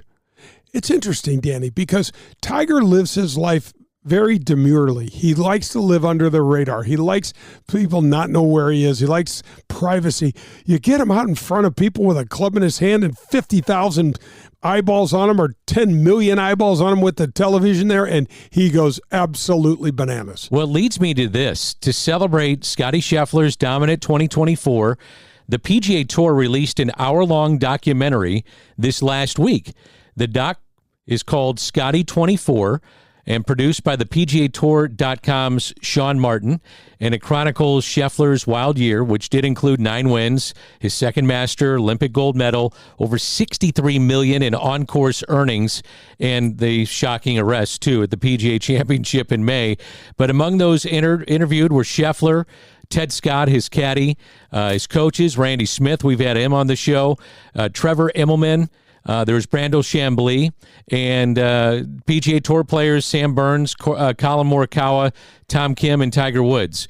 So when you talk about trying to expose in a good way Scotty Scheffler and make him a dominant force on the PGA Tour, you never know. There might be somebody that's flipping through the channels and saying, oh, I'll watch this, and all of a sudden they become viewers of the PGA Tour every Saturday and Sunday when it airs on CBS or NBC because they really like this guy, Scotty Scheffler. Yeah, well, and there's a lot to like. I mean, when you start drilling down, I mean, this is a high-quality human being. I mean, for sure. You know, it's interesting, Danny. This is going to sound crazy, but I want to throw this at you because we live in some crazy times, all right? We live in some crazy times. Does somebody... So we know some of the unfortunate things that happened off the golf course to Tiger. A lot of them self-inflicted, and some of those self-inflicted ones, I almost feel like John Q. Public can relate a little more to the darker side of some of humanity and instead of someone who kind of does everything right all the time. Does that make any sense to you?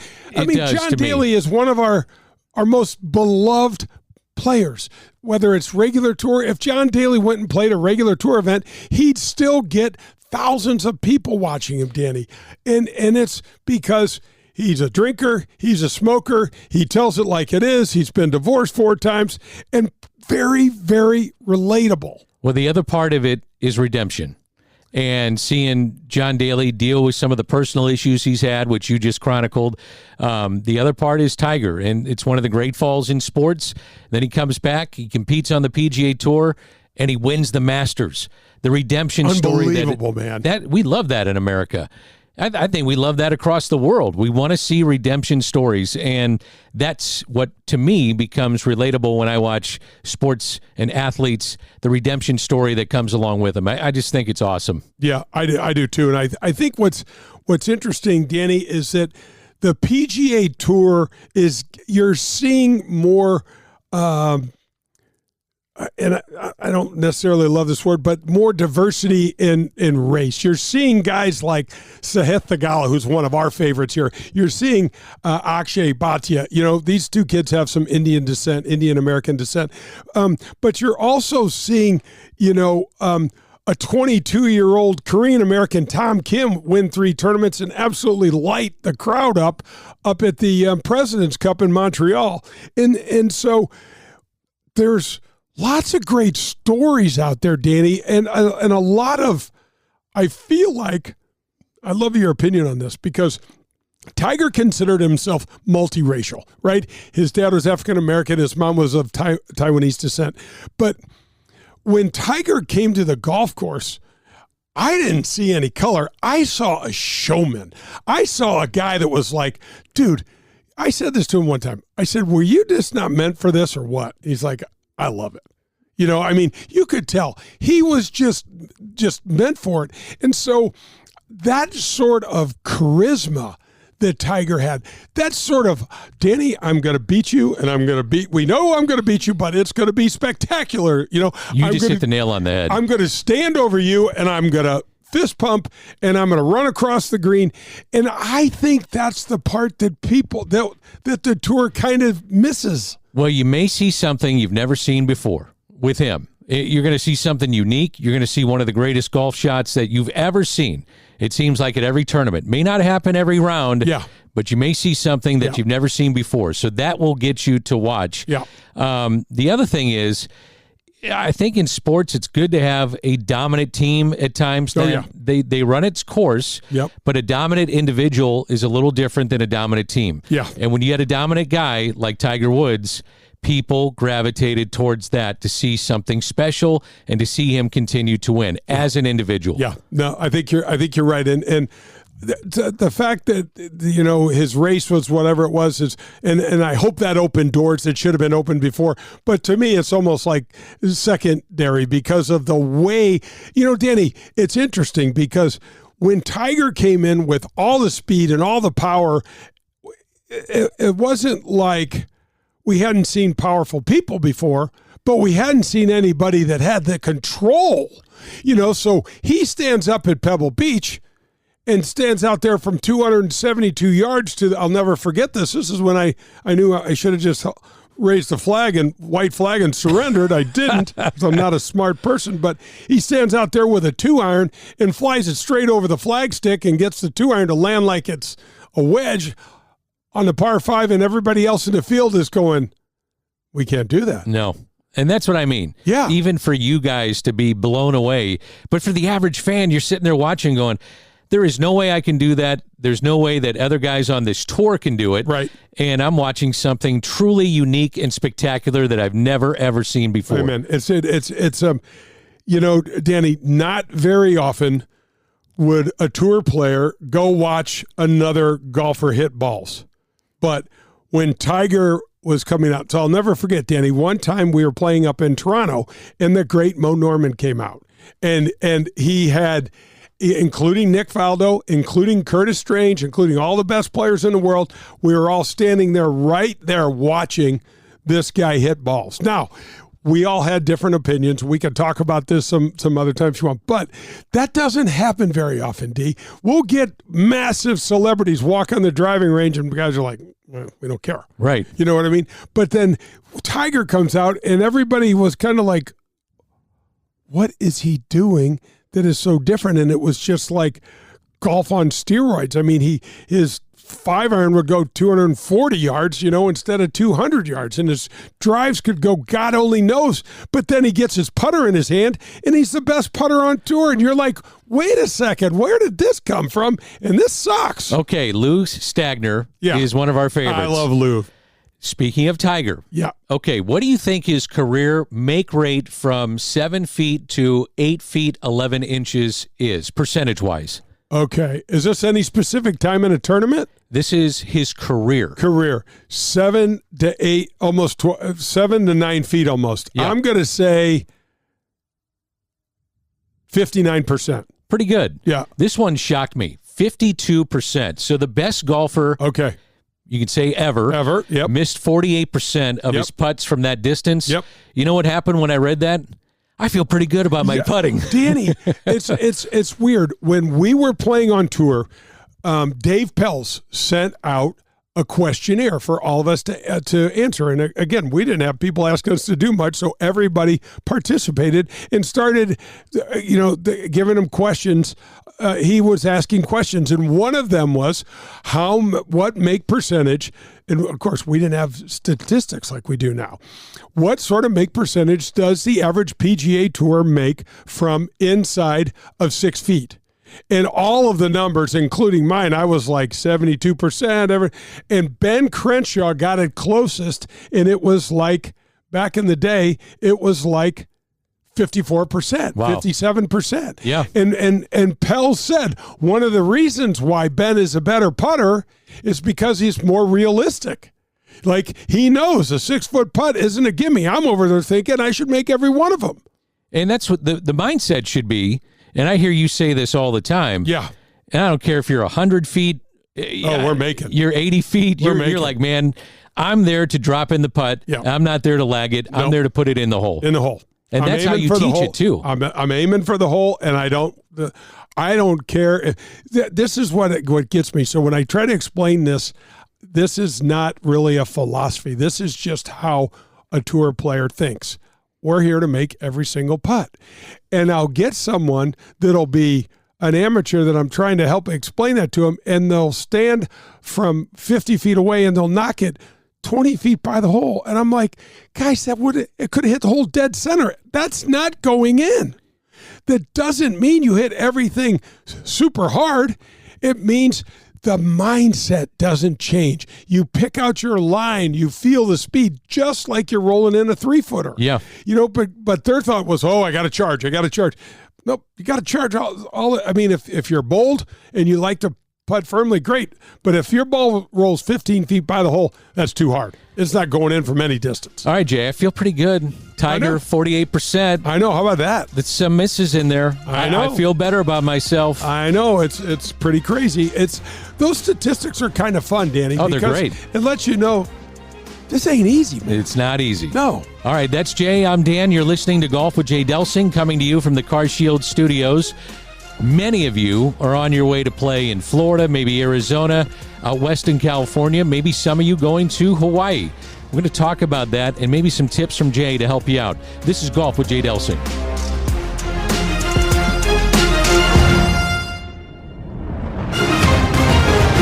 Hey, this is Jay Delsing for SSM Health Physical Therapy. Our golf program has the same screening techniques and technology as the pros on the PGA Tour use. SSM Health Physical Therapy has the Titleist Performance Institute trained physical therapists that can perform the TPI screening on you, as well as use the K-Vest 3D motion capture system. Proper posture, alignment, etc. can help you keep your game right down the middle. We have 80 locations in the St. Louis area. Call 800-518-1626 or visit them on the web at ssmphysicaltherapy.com. Your therapy, our passion. Hello, friends. This is Jim Nance, and you are listening to Golf with my friend Jay Delsing.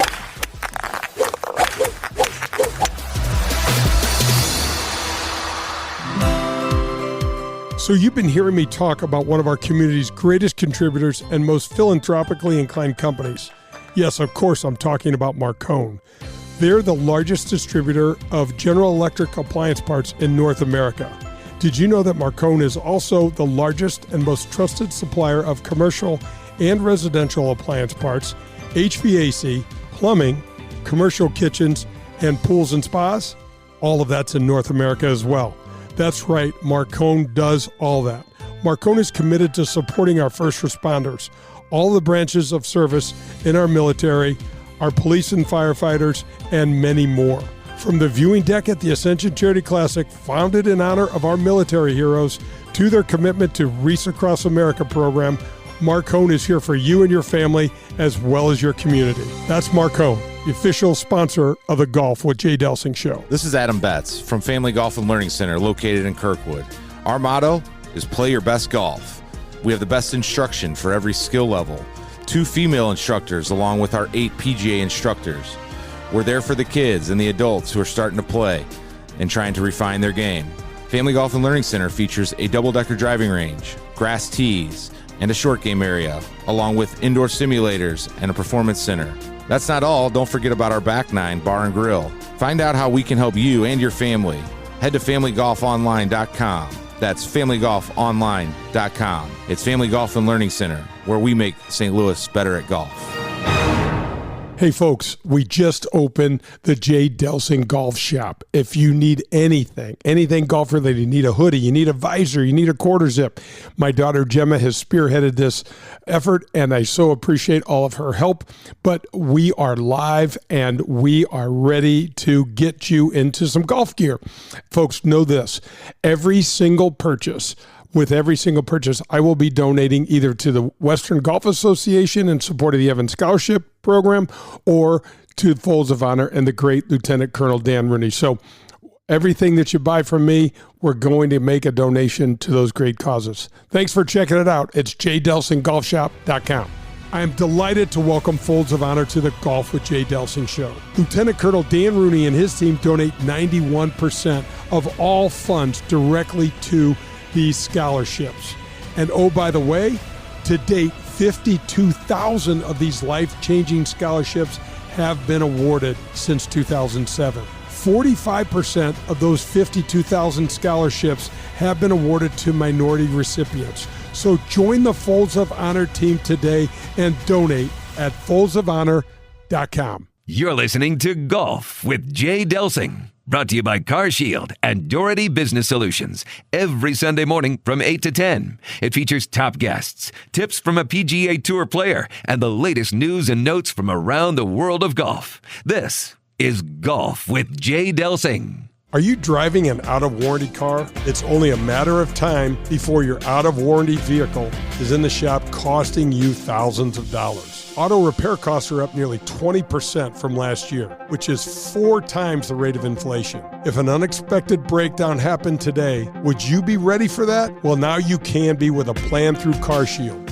Even if your car is just over 3 years old, it's still prone to expensive costs. Your car is more than just getting you from point A to point B. Traveling by car is a way of life. From picking up your kids to going to a new restaurant, cars are a daily essential. When you enroll in a car protection plan through CarShield, you can look forward to the following. The price will never go up no matter how many claims you file, or no matter how high the mileage on your car increases. CarShield offers protection plans that start as low as $100 per month. That's $100 per month.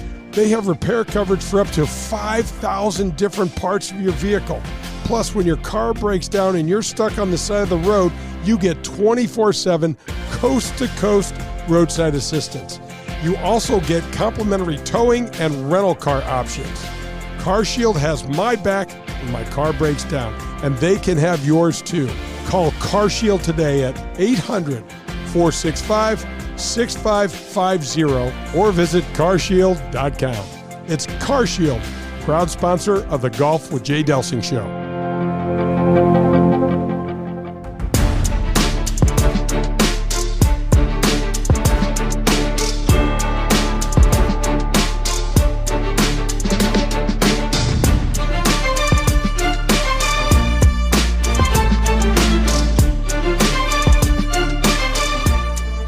Golf with Jay Delsing continues. With Jay Delsing, I'm Dan McLaughlin. As always, we're coming to you from the CarShield studios and presented by Doherty Business Solutions. All right, Jay, I was just down in Florida. I was trying to putt. I was trying to hit nice shots. I was trying to score. And one thing that tricked me up was putting on the greens in Florida. Now, we have a lot of listeners that are going to travel, as I mentioned, teasing what was going to come up in this segment. Going to Florida, you're headed to Arizona, you're going out west to California maybe, you're going to Hawaii. The surfaces when you putt are all different, and it just, I was putting the ball everywhere down in Florida. I just couldn't get a feel, I couldn't get a read at all, and I'm not a great putter, but I know I'm not that bad. No, well, first of all, you're a good athlete, so we can go start from there. But, Danny, one of the hardest things about playing professional golf for a living was trying to learn the different areas and the grasses bunker texture, all of the things that they brought with them. I mean, up until I went to Florida every year to play on tour, I never saw Bermuda grass that much. So the Bermuda grass on the greens is hard. The Bermuda grass around the greens is extremely tricky. And right now, most of the golf courses down in Florida have an overseed of a really dark, fine bladed grass called ryegrass. It's very green. And what happens is the rye is a great surface to play on once it's grown in the wintertime down there, but it does not sustain heavy heat, and so it dies out in the summer, and that's when the Bermuda thrives. And so what they try to do is the Bermuda, Danny, is underneath this rye, it goes dormant, and it becomes extremely slick, and it's just like it's firm and difficult. And basically, if you had no overseed, the greens they'd be kind of grayish, and the balls would just go all over the place. So with your ryegrass, you just depending on where you're playing, you're just going to have a surface that you're not familiar with, and so you look at it, it looks different. The green, it can be so green that it'll make you feel like it's slow. So you stand over a putt and you hit it, and all of a sudden the thing rolls almost off the green. Exactly. It's so visually distorting to your senses, because for a Midwestern guy like us, you're like, what is this? It doesn't look right. I mean, it's pretty. It looks smooth, but then there'll be sometimes the Bermuda that's growing underneath it can influence the way that it grows. So it'll grow and almost have its own little grain to it that is almost impossible to read. So it's one of those things that you really need to spend some time on to try to get a sense, because like you're seeing this today when you watch the final round of the Century. You look at those greens in Kapalua and you'll see colors, light green, dark green, light green, dark green. So folks, that's the light green. You're looking straight down the blades of the Bermuda grass. So that is a down grain putt, and it'll be much, much faster. And because of that, Danny, if you need to know as a player, I'm hitting a pitch or a chip or even a full shot to a down grain green, it's going to have release on it, man. That first bounce is usually really extreme, and it doesn't check up as much. I hit a beautiful 9-iron high. You can hit the ball high. And this one was high. Yeah. And so I thought, man, this is going to be perfect. The ball mark was probably 2 feet from the hole. Wow. Yeah, I was shocked too. Thanks a lot. I was shocked. But it was about 2 feet from the hole, and I thought, man, that's going to be right next to the hole. We get up there, see where the ball mark is. It's off the green, Jay. The ball was off the green. To your point, if it was on an elevated, just a you're right on a little top of a peak, and so and then often in St. Louis that would stay, right? More than likely. No, more than likely, and also a lot of these places in Florida, Danny, keep their greens really, really firm, and especially if they haven't had a lot of moisture down there, and I know they haven't had a lot of rain lately. It's just interesting when you're looking, and so the other thing that I was going to say about these greens, when you're looking at a darker color green, that means you're looking straight into the teeth or the blades. And so that putt is going to be slower, and that shot is going to be more receptive. And what's interesting is that you typically, not always, but typically when it's Bermuda, it runs with the slope and the grain will run towards the setting sun. Every once in a while, you'll get a kind of an anomaly, but not too often. But when you go to a golf course that's got Bermuda greens on it, just look at the color and you go, whoa, this thing is so patchy. And then if you're not playing in a tournament, take your putter and rub, just gently rub, and you'll watch the grains will start laying straight up. You rub a certain direction and then go the other way and you'll watch them lay down. And you're like, Oh, man. So the blades of grass on this Bermuda grass, Danny, are actually much longer than you would anticipate. And that's what grain comes from. So what about people headed to Arizona, California, or you talked a little bit about going to Hawaii? Yeah. What do you see with those greens? So most of the time, because the California climate in most places is temperate, Danny, because of the water, like if you go to Los Angeles, they only have one type of grass, and it is called a seaside poana. It is the same sort of grass that Pebble Beach has, and it's a poana grass. It's very, very similar to bent grass, slightly more finicky, but it's that sort of thing. Now you go to Palm Springs where it gets ridiculously hot. All of those golf courses are usually overseeded with some sort of ryegrass. So all the courses that they'll play at the American Express Challenge this year will be overseeded. They're coming out with so many new blades of grass, Danny.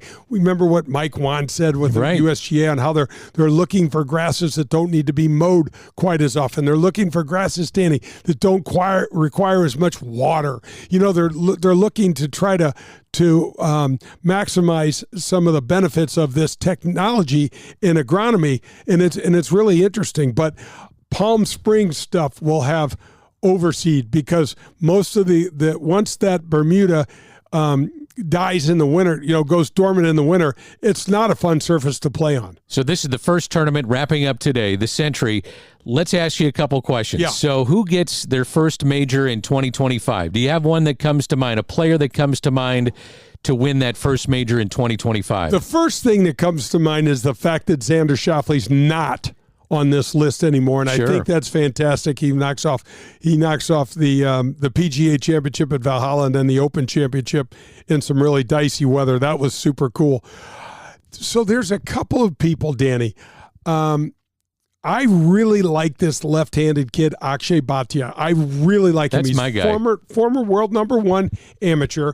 He did not go to any sort of college at all. He foregone. What's the word? I don't know. He didn't go to college. Whatever he did, he decided to skip college and go turn pro and go straight out to trying to qualify for nationwides and things like that. So I like him. I got to think, Danny, Sam Burns has not won a major. This is a kid I think has got major championship caliber in him. Sahith Theegala is one of my favorites. So I mentioned him earlier. He's only got one tournament win, but has won a ridiculous amount of money in a very, very short period of time. I look for him to contend. I'm sure there's somebody else. Ricky Fowler's never won a major. I just don't. Time may has maybe passed with him. No, I hope not. Me too. Because he's one of my favorites. We've got, there's a couple of other interesting things when it turns to major championships. If we can get Jordan Spieth to win the PGA Championship, then he is going to be a holder of the career Grand Slam. And if Rory can knock off the Masters, which I just don't feel it. I hope I'm wrong. I love Rory. I love the way he goes about his business. I know he thinks he's going to play a little less this year to hopefully raise his level up when he does play. We'll see. But it'd be great to see him win a major championship. Who am I missing, Danny? I think you got it. Maybe Tom Kim, who is my next question. He's my breakout player of the year. Now, very good season last year. Yep.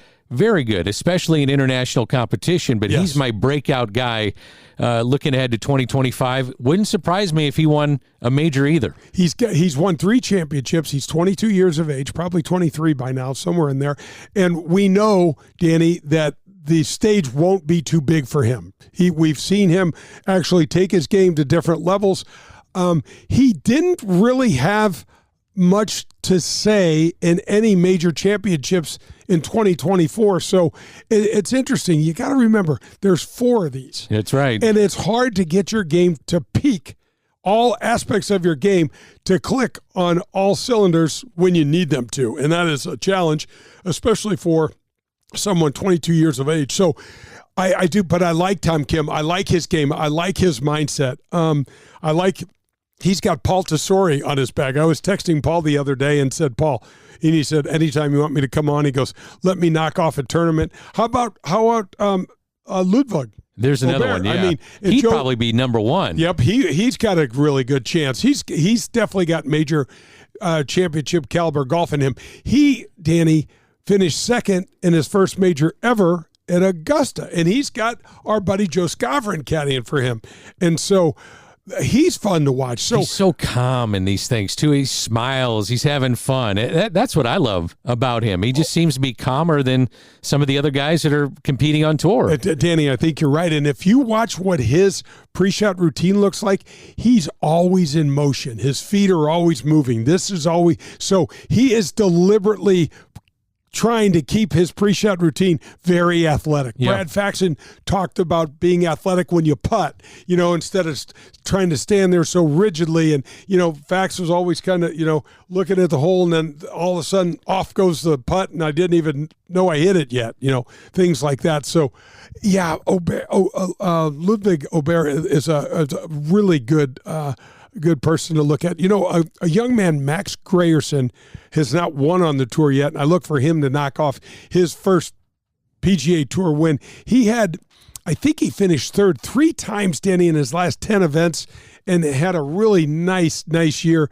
And there's this young man, Mike McCarthy, who won 3 times on the Korn Ferry Tour, and then gets in his first PGA Tour event out in Utah and knocks off that tournament at the Black Desert. So I look for these guys that are, I can tell you, none of those guys wanted last year to end. Yeah. You know what I mean? They're playing so well, and now here we go. They're going to turn around and, they want to crank it up again and see what happens. Joel Damon's always fun to watch, Absolutely. Because he's a handful. And you start thinking about guys like, what's Matthew Fitzpatrick going to be like? That's the other one. He won the U.S. Open. I was just going to go with him. And he's got a ton of game. He shows up, and then he doesn't show up. You get a guy like Lucas Glover, who's won a major championship before, wins 2 times. It's almost like when Lucas putts well, he wins. I'll give you a couple Asian-born Americans to look for. Look for Sungjae Im. He is a world-class iron player, Danny, and for whatever reason, especially the first half of last year, he kind of lost his way with his irons, but still had a really nice year. He was really good. And then Ben An. Ben An I think he went to Cal, but he's a kid. He won the Korean Open in spectacular fashion, beating Tom Kim on the 18th hole with a phenomenal fairway wood shot that kind of crept up on the green. He made an eagle.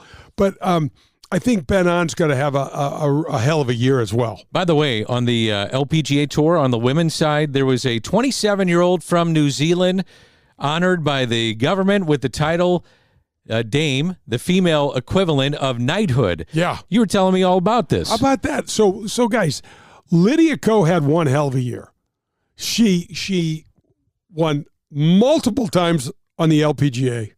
She also earned her way into, and this is without question, the hardest Hall of Fame to get in. You need to earn 30 points to get in the LPGA Hall of Fame. Hopefully someday they change this because it's insane. But Lydia Ko, through her major championship win last year, won enough points to get inducted at 27 years old. Incredible. Into the LPGA Hall of Fame. And now she's been knighted, and so she's a dame, a dom. I'm not sure how to say it, but it's a hell. I mean, is it a dame or a dom? I don't know. I don't know. I really don't know. I don't either. She's from New Zealand. Yeah. Right? So Jay at jdelsinggolf.com. Make sure you email Jay and find out. We'll get plenty on this one, I'm sure. People tell me all the time, I'm like, bro, I'm just trying to get this thing close. I don't know. I'm just trying to get somewhere near it. But, man, to imagine winning enough to get inducted into the LPGA Hall of Fame is crazy. Age, it really is. It really is. So she's been playing great golf for a long time. It's a great young player. She just got married last year, Danny, and I think she married into the family of like Hyundai or some, one of the major. Well, the hits just keep on coming, don't they? Companies. Yeah, man, the rich keep getting richer. So good for her, and it was great. It was great to see. All right, interesting article I'm going to hit you with about some of the issues, good and bad, looking at 2025. Love it. All right, that's coming up next. This is Golf with Jay Delsing.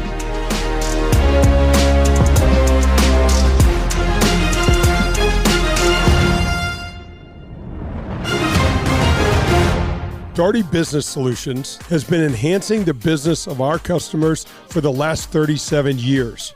How do we do it? Through our expertise in technology, better use of data and analytics, artificial intelligence, and machine learning. We roll up our sleeves and collaborate. We build applications and effectively communicate with our partner clients to bring their goals and objectives to the finish line. Our award-winning Access Point program is a community game changer. With nearly 100 students in the program, mostly young African-American females are making between $55,000 and $60,000 per year right out of high school. That's right, $55,000 to $60,000 a year right after high school graduation. That's when they begin their training. CEO Ron Daugherty believes the talent is equally distributed, but access to that opportunity is not. So here's Access Point, providing more and more opportunity for those in and around our community. It's Daugherty Business Solutions. Family Golf and Learning Center. No matter your age or skill level, Family Golf and Learning Center, located in Kirkwood, has something for you. They've got it all. PGA and LPGA instruction, double-decker driving range, par 3 golf course, TrackMan simulators, a large short game green design to help you with all your shots around the green, bunkers, rough, and Zoysia fairway pitching. And now open, the Tahoma Bermuda Grass Tees, the best turf to hit from in St. Louis. It's all at Family Golf and Learning Center. To schedule a lesson or to find out more, visit FamilyGolfOnline.com. That's FamilyGolfOnline.com. Family Golf and Learning Center. We make St. Louis better at golf. Are you and your company struggling trying to keep up with all of your city, county, and tax state filings, Secretary of State, Department of Revenue, and FCC tax responsibilities? Well, help is on the way. Compliance Solutions is here to relieve your pain. They can prepare, file, and pay each and every one of these for you. As the industry leader, Compliance Solutions will customize a plan just for you and have you covered from start to finish. Founder and CEO Mark Lambert believes it's far more important for you to be spending time with your customers and growing your business instead of being inundated with the never-ending regulatory nightmares. Wes Johnson is the Executive Vice President, and his personal cell is 214-226-7813. Call today and be prepared to get some good old-fashioned customer service. Compliance Solutions will get you out of the weeds and back into the middle of the fairway. That number again is 214-226-7813. Hey, this is Robert Price with Elite Minds, and you're listening to Golf with Jay Delsing.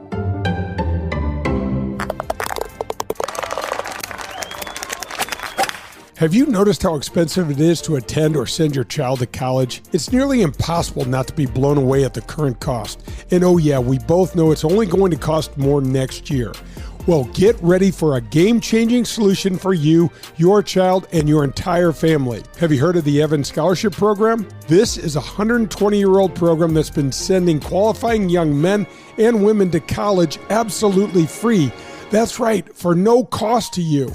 In 2024 alone, 1,130 men and women are receiving this scholarship across 24 of the finest universities in our country. To date, over 12,000 men and women have graduated using the Evans Scholarship, with the average GPA being 3.3, and the graduating rate for these scholars is an impressive 95.6%. To qualify, you must have a strong caddy record, outstanding grades, excellent character, and a verified financial need. To find out more, visit WGAESF.org.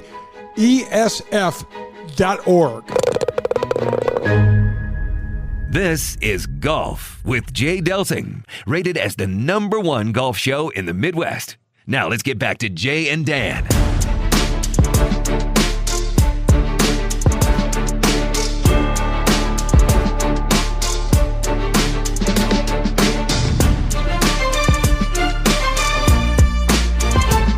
Heading down the stretch on Golf with Jay Delsing. With Jay Delsing, I'm Dan McLaughlin, and there's 4 things, and this is interesting. I thought it was. We'll see if you do.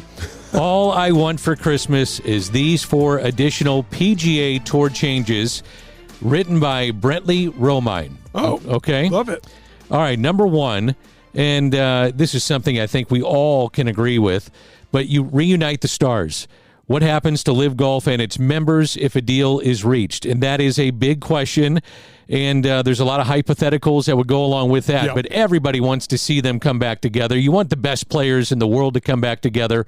But what happens to the Live players and how they be reintroduced if that happens to the PGA Tour? Right. Danny, one of the things you wonder about is there a team component where you could, you let Live exist as it does now. So say there's 14 events, right? They have 14 events or Correct. so. Okay, so you let them roll. And then maybe you try to put some sort of special events together where you get, 4 Live guys versus 4. I just, and again, I'm making it up. I just don't see a world where John Rahm is going to be allowed to come back after cashing the $500 million checks and play in a field that's not a DP World event with Rory McIlroy, who said no. I just don't see how there's not a fine that makes sense. It's not, okay, so you take Rory said no, Jordan Spieth said no, Ricky Fowler said no, Gary Woodland said no, Justin Thomas said no, Scotty Scheffler said no. I used Rory as an example, but how do you go from there, Danny? How much of a dent do you think it's made in viewership not to have the big players a part of it? Because for me, I was like, well, they're not a part of it, and I'm watching these young players come up, and I'll gravitate towards the young players because it's the PGA Tour. I'm with you. I'm not going anywhere. I love this stuff, but I think the viewers are speaking by not tuning in. I think they're tired of talking about money. I think they're tired of hearing about money. I think they're tired of this divisiveness. I think they're tired of, some of them can probably be, I'd love to hear their opinions, but you think some of them have got to be tired of Greg Norman. It's clear you've got an axe to grind with the PGA Tour, okay, which is fine. But at the end of the day, it's like, all right already. You've done this. This is the 4th year for Live, believe it or not. Live's in its 4th year. Boy, that is hard to believe. And here we go. So I don't know, Danny. I unless there's some way that the Saudis are invited to the party and that all the other players get a big chunk of money, I don't know. Yeah. This is number 2 on this. I thought this was interesting. It does dovetail into what you're just talking about, but adding a lineup so number 1, getting rid of signature events by adding a lineup of team events, which you alluded to. There is less reason to ensure all the best players converge on places such as Pebble Beach and Riviera. They'll already be squaring off at least 13 times when you add in the majors and the players, and it's likely the popular PGA Tour stops will still garner much of the star power. You know what? A lot of the players and fans, you think about it, they have thought about this, and they don't like the limited fields, the no cuts. So something to consider moving forward. I don't think the signature events make it. I don't think it makes sense. I don't think it makes any fiscal sense for the PGA Tour. I just don't buy it. I think it's a reaction to the Live events. It's trying to duplicate some of the stuff that the Saudis have funded, and it's putting a strain on the financial business plan of the PGA Tour. It's straining our sponsorships, and I just don't see it. It also creates, Danny, a different caste system within our sponsors. Because this year you're going to be at the top, and then next year your tournament that doesn't put up the big money purse falls where, to the bottom? I don't see that. I don't see how that's beneficial. I also think players would be on the PGA Tour welcoming to team events. Like we see what happened in New Orleans, right? Mm-hmm. And you got a 2-man and you're going for it and you're having fun. For me as a viewer, I loved it. I thought it was cool to watch. Yep. Rory's team won. Yep. But, I just think that players would be welcome to this and make it more of a fun event. And I do think viewership would be up. So, hear me out here. I think, when you're watching, I'll just use Rory as an example, and he's up by 7 shots going into the back 9 on some tournament, you're kind of like, okay. What's next? But it seems like the tour, if you have the pairings and a 2-man, it just seems like they're tight and it's just fun to watch. There's just more to it. I think it gives a little bit of variety, Danny. Now we're talking about 4-man potential with these teams, right. But I'm using that as an example. Yeah, I think it depends on how they do it, but I'm sure that there'll be research done into it. I mean, there's just more interest. Absolutely, and maybe shake it up a little bit. That's the other part of this. There's a lot of tournaments. You and I are the golf nerds. We don't care. We're going to watch. Right. But, I mean, clearly, if you look at our ratings, people are not watching. Our ratings are low. And so there's a reason, and let's just say this. LIV has not helped. I know that. And the talk about money has not helped. But it also just makes you wonder, here we got this lead dog, Scotty Scheffler, who's just getting into this thing. He's under 30 years of age. I mean, why is he not super compelling? I mean, maybe because he's not a flashy guy and he's not exuberant and all this, but I got to tell you, he's got a great wit, he's got a great sense of humor, and he will definitely throw some shade at you. Okay. 100%. I kind of like this one. And a lot of people have been asking about this to get this done. You ready? I'm ready. All right. Make Tour Championship match play. What do you think? I mean, it's not like if you're, think about it. If you're in the Super Bowl and you're the Patriots a few years ago and you're undefeated, should you start with a lead of 10-0 against the Giants? Why are we doing this in one of the most biggest iconic events of your season? I just don't understand that. So here's the thinking. And you know what I'm saying here. Of course I do. When you go to the Coca-Cola, the Tour Championship brought to you by Coca-Cola, and it's down at East Lake Village, East Lake down in Atlanta, outside of Atlanta. Scotty Scheffler, or whoever is the leading money winner to that point, starts with a 10-stroke lead over more than half the field. What? Yeah. I don't like it. I don't either. I don't like it at all. Now, is there a match play format? So what they're trying to do, Danny, is make the beginning part, the prior parts of the year matter. So you had, is it fair for you? So let's say you take your Scotty Scheffler and I'm me, and you have just won, like last year, Danny, you won 8 tournaments prior to that. You hadn't won your gold medal yet, but 8 tournaments prior to that, and you're going to win a gold medal. So that's right. Now, is it fair for you and I to start at the same place for the biggest purse of the year? That's where I go back to, if you want to relate it to the NFL, and that's what we're in the middle of. Yep. You don't start up with a touchdown and a field goal ahead. No. So it should start. Some games, you and I. Well, that's a different story when you're plus 10 or minus 10. That's right. Wait a minute. 18? What do you mean? Yeah, I don't know, Danny. There's got to be a different way. You're going to get us in trouble. I know. There's got to be a way to stagger it where it could mean a little something. But, I mean, if you played a match play event and you have Scotty, who's number 1, who's going to play against number 30, you got to start Scotty off with a 3-stroke lead? No. 3-hole lead? Yeah, that's why, and the drama match play too. Yep. People love it. Yeah, at least I do. And what winds up happening though is, let's say it's Tiger and someone beats Tiger, then there goes your tournament. Right. You know, that's when your bell cow falls off.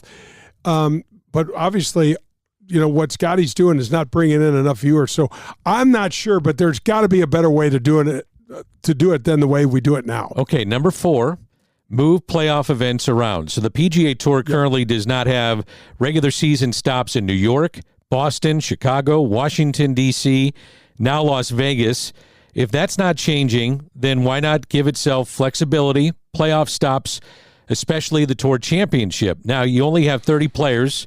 The FedEx Cup finale isn't a huge undertaking for a golf club. I think this is interesting. Why not hold it on some prime West Coast venues? LA Country Club, Cypress, list goes on and on. That's just something to think about, eh? And I had not thought about that, just until I read this article. He makes some great points in theory, but he really doesn't understand the golf landscape as it is now. Cypress Point's not having anybody over there, D. They don't want them. It's not, hey, we got a great course. Yes, we do. We're highly private. We don't want a tournament. Now, are there other places in L.A. and on the West Coast that do? I'm sure. You got great golf courses like San Francisco Golf Club, which is an old Alistair McKenzie course, or is it a Tillinghast? Anyway, it's one of the Golden Age founders and golf architects. But there's golf courses like that all over the place, D, that I think generally what he said, I think was well thought out. I think it's neat to go ahead and move the thing around. I also think it's neat to have certain courses out on the West Coast, tournaments held on the West Coast, because then it gets shown in prime time with shorter fields, shorter fields too, so you get through it. Yep, absolutely. So I there's some merit to that, but here's the other thing. There's a reason why we hold the Tour Championship at Eastlake, and that's because Coca-Cola that's their mecca down there, and so they're tied into that. Yeah, so it's not exactly what he now could a tournament do what the BMW playoff event does when they move all over the place. Last year, Keegan Bradley won out at Castle Pines. In 2026, we're going to have crown a major champion right down the street from us here, Danny, at Belle Reve. I said major champion. It's a playoff event, so Correct. It'll be a playoff champion. But I mean, why not just commit to? And they knocked the playoffs down from 4 to 3. Why not kick it back up to 4 and move them around? Because it's a perfect time of the year to go to New York. It's a perfect time of year to go to the West Coast. How about going to Seattle again or something? Sahali, or try to stay away from Chambers Bay if you can. That was terrible. But I don't know. I mean, I don't think that's a bad idea. The issue is who pays for that, right? Because not all sponsors are going to want their event to move around. There's a reason Coke likes it at Eastlake. Interesting. Yeah. Fun stuff question. to talk about. Love it. Fun stuff to talk about. Again, our guest has been David Pillsbury, CEO of Invited Clubs. If you missed that, go back to the podcast. You can listen to that. Jay, great show. We covered a lot in this show the last 2 hours. So always great to be with you. Happy New Year to you and our listeners, and you always make it a lot of fun. Oh, Danny, same with you, man. I love doing the show with you. And folks, Danny and I have been nominated for the International Podcast of the Year. So if you can go to the Podcast Awards and figure out where to vote for us and do that about 3 or 4 million times, we really appreciate that. Yeah, we might have a shot. But anyway, it's just a thrill to be nominated, Danny, and love doing the show and can't wait to do another one. Hit it straight, St. Louis. If you're in the market for a new or used vehicle, any make or model, then you need to visit the Dean Team Volkswagen of Kirkwood. They are the official vehicle provider of the Golf with Jay Delsing show. My daughter and I both drive vehicles supplied by Colin and the Dean Team Volkswagen of Kirkwood. And it's because we know we can trust them. They made the car buying experience painless and easy. And their customer service is second to none. Every single step of the car buying experience was taken care of for us. You can reach Colin at 314-966-0303. and he will answer all of your questions and put your mind at ease. The Dean Team Volkswagen of Kirkwood has new or pre-owned vehicles to be purchased or leased, whichever you prefer. Once you visit the Dean Team Volkswagen on Manchester in Kirkwood, you'll be a customer for life because they will treat you like family. The Dean Team Volkswagen of Kirkwood, the official vehicle provider of the Golf with Jay Delsing show. Hey folks, we just opened the Jay Delsing Golf Shop. If you need anything golf related, you need a hoodie, you need a visor, you need a quarter zip. My daughter Gemma has spearheaded this effort and I so appreciate all of her help. But we are live and we are ready to get you into some golf gear. Folks, know this, with every single purchase, I will be donating either to the Western Golf Association in support of the Evans Scholarship Program or to Folds of Honor and the great Lieutenant Colonel Dan Rooney. So Everything that you buy from me, we're going to make a donation to those great causes. Thanks for checking it out. It's jdelsinggolfshop.com. Hi, this is Adam Betts from Family Golf and Learning Center. At FGLC here in Kirkwood, we feature a double-decker driving range, 2 large grass tees with Tahoma Bermuda grass. You want to work on your short game? We have a short game area too, which features a 20,000 square foot green, 3 bunkers, and Zoysia surrounds. Also at Family Golf and Learning Center, don't forget about our 9-hole par 3 course, the indoor TrackMan simulators, and our performance center. If you're looking for the best golf instruction, regardless of skill, we can help. Find out more at familygolfonline.com. That's familygolfonline.com. Family Golf and Learning Center. We make St. Louis better at golf. For the best in Italian cuisine in St. Louis, look no further than Paul Manno's, located in Chesterfield. It's traditional Italian cooking, and their best ingredient, it's their tradition. It's cooking like Paul's grandmother used to make and like his mother still prepares today. There are no corners cut at Paul Manno's. From greeting you at the door to the pasta you'll share with your family, Paul Manno's is committed to bringing you their very best anytime you share a meal at their place. It's Paul Manno's, located in Chesterfield.